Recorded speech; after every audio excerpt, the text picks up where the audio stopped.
Magandang umaga po sa inyong lahat. Narito na yung ating latest update sa binabantayan natin na bagyong si Super Typhoon Goring as of Wednesday po ngayong umaga, August 30, 2023. Sa ating latest satellite images, huli hong namataan ang Super Typhoon Goring na lalo pa nga hong lumakas. Nasa 195 kilometers per hour yung maximum sustained winds nito, malapit sa gitna at pagbugso na nasa 240 kilometers per hour.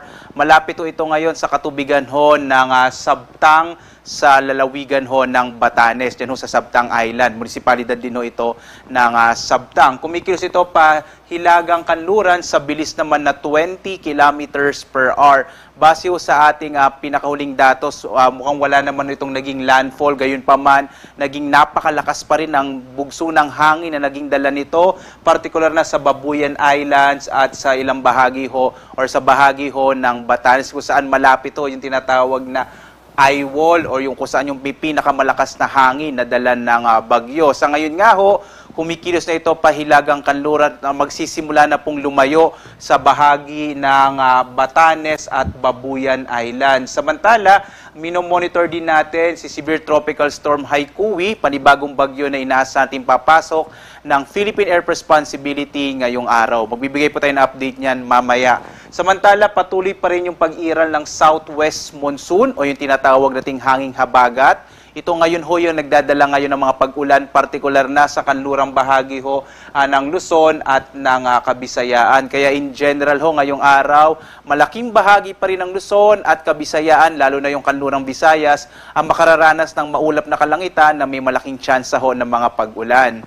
Sa ngayon nga, ito ho yung latest track ho ng bagyong si Goring na may international name na Saula at ang ating pagtaya po dito, patuloy itong kikilos pa hilagang kanluran o magsisimula na hong lumayo sa may bahagi ng Batanes at Babuyan Island area. Ito po ay kumikilos ngayon sa may bahagi ng Luzon Strait. Inaasahan nga natin na lalabas ito ng Philippine Area of Responsibility ngayong araw o mamayang gabi ho o bukas, Huwebes ng madaling araw, patungo sa bahagi naman ng southern part, katimugang bahagi ho ng China.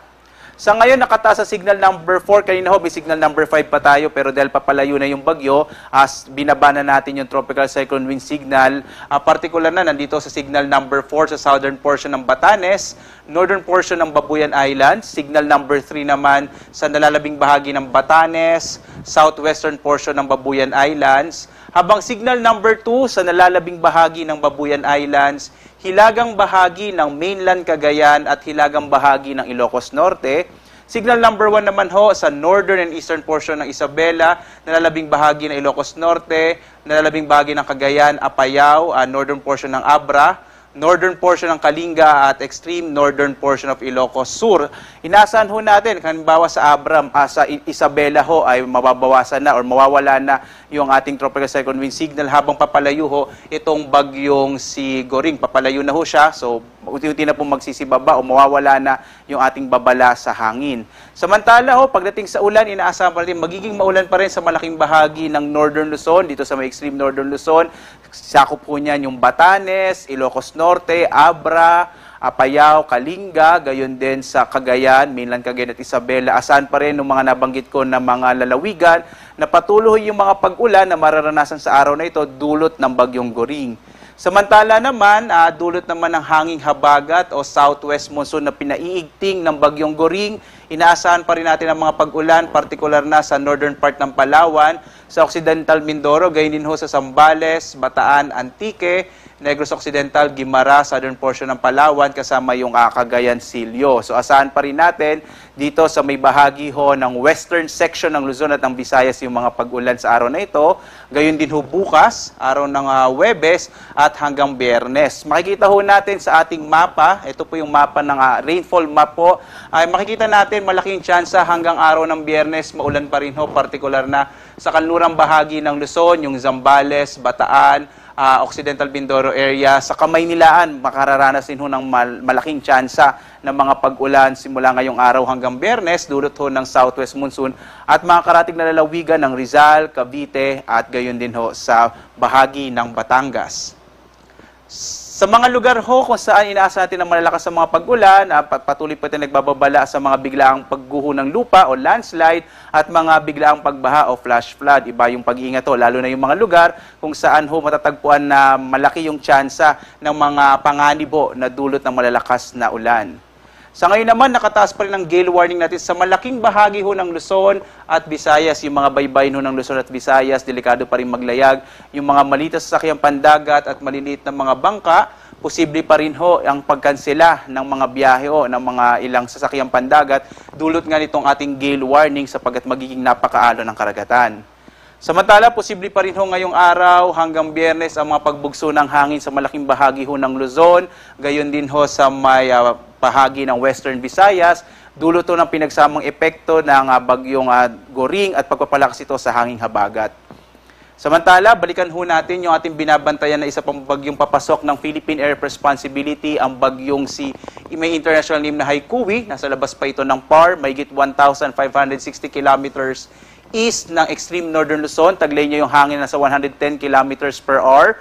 Malapit sa gitna at pagbugsan sa 135 kilometers per hour. Kumikilos ito pa Kanluran, Hilagang Kanluran sa bilis naman na 15 kilometers per hour. Base ho sa ating latest track, inaasahan natin na papasok ho ito ng Philippine Air Responsibility ngayong umaga o tanghali. At kikilos ho ito pa Hilagang Kanluran. Posible ho, base sa ating latest track, bagamat pwede pa rin naman itong magbago, pero malaki yung tsansa, araw ho ng Biyernes ng gabi, nasa labas na rin ito ng Philippine Area of Responsibility. Bagamat wala ho tayong nakikitang direktang epekto, hindi ho magla-landfall itong bagyong si Haikui na tatawagin nating Hana, ay patuloy niyang palalakasin yung hanging habagat, kaya magpapatuloy ho yung mga pag-ulan, at least yung maulap na kalangitan, sa malaking bahagi ng Luzon at Western Visayas hanggang araw ho ng Biyernes o Sabado dahil nga sa pagpasok ho ng bagyong si Hana. At yan ho yung ating latest sa lagay ng ating panahon. Papalabas na ho yung bagyong Goring at papasok naman yung bagong bagyo na tawagin natin bagyong Hana. Dahil ho doon, asahan pa rin natin ang malaking tsansa ng pag-ulan sa malaking bahagi ng Luzon at Western Visayas. Sundan tayo sa ating iba't ibang mga social media platforms para ho sa latest update sa lagay ng ating panahon. At muli ho, mula sa Pag-asa Weather Forecasting Center, ako naman si Obet Badrina, live po na nag-uulat. Maghanda po tayo lagi para sa ligtas na Pilipinas. Maraming salamat po. Mag-ingat po kayong lahat.